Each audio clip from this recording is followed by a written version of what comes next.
Hello guys, good evening after સો long time. તો જો આજે સેટરડે છે અને આજે મારો હોલિડે પણ હતો. તો ઇવનિંગ થઈ ગઈ, હોલિડે એટલે તો જો હવે અત્યારે અમે બહાર નીકળ્યા છીએ અને પહેલાં અમે સેટરડે હોય એટલે હનુમાનજીના મંદિરે જઈએ છીએ, તો પછી ત્યાં જઈએ છીએ. અને મારા ભાઈનો બર્થડે છે તો આજે અમે આગળ જોઈશું અમે ક્યાં જવાના છીએ. તો પહેલાં એના માટે આપણે કેક લેવા જશું. તો હવે આગળ શું છે ને ક્યાં જઈએ છીએ તમે આગળ બ્લોગમાં બન્યા. થોડીક ઠંડી પણ પડવા માંડી છે.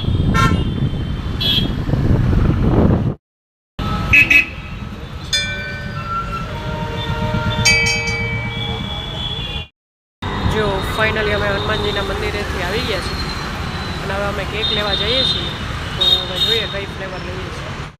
કેક વોકમાં આવ્યા છે, અહીંયા બહુ મસ્ત મળે છે. મારા બર્થડે ઉપર લીધી હતી અહીંથી એકવાર. તો હવે જોઈએ. જો અહીંયા અમે અતુલ બેકરીમાં આવ્યા છીએ કેક લેવા માટે.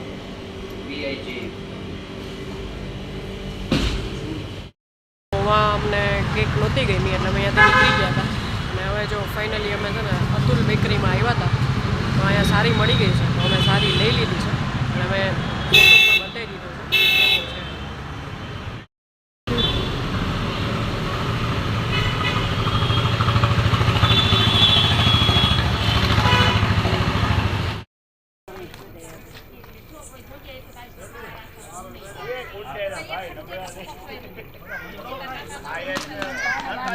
ફાઇનલી અમે વાડીએ પહોંચીએ તમને ફોન પછી આગળ બધું હું તમને બતાડું કે શું થાય છે. જો અહીંયા અમે વાડી આવી ગયા છીએ અને જો અમે બધા આટલા પર્સન આવ્યા છે.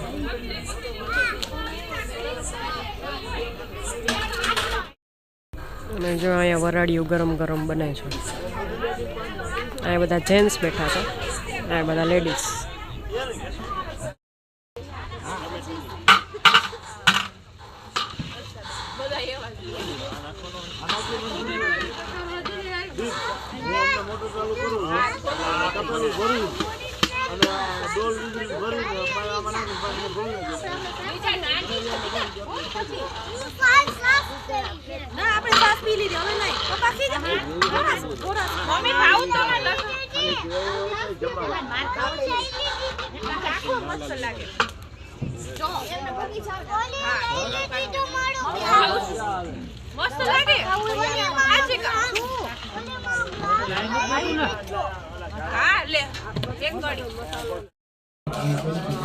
જો આ ફાઇનલી અમારું મેનુ રેડી થઈ ગયું છે.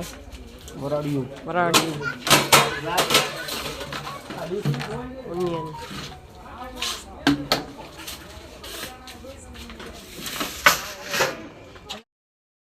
કેક કટિંગ કરવા માટે રેડી થઈ ગયા છે. હવે બર્થડે પહેલા સેલિબ્રેટ કરી લઈએ. જો અહીંયા બધા અમે જમી લીધું છે. જો બધા ઊભા થઈ ગયા છે.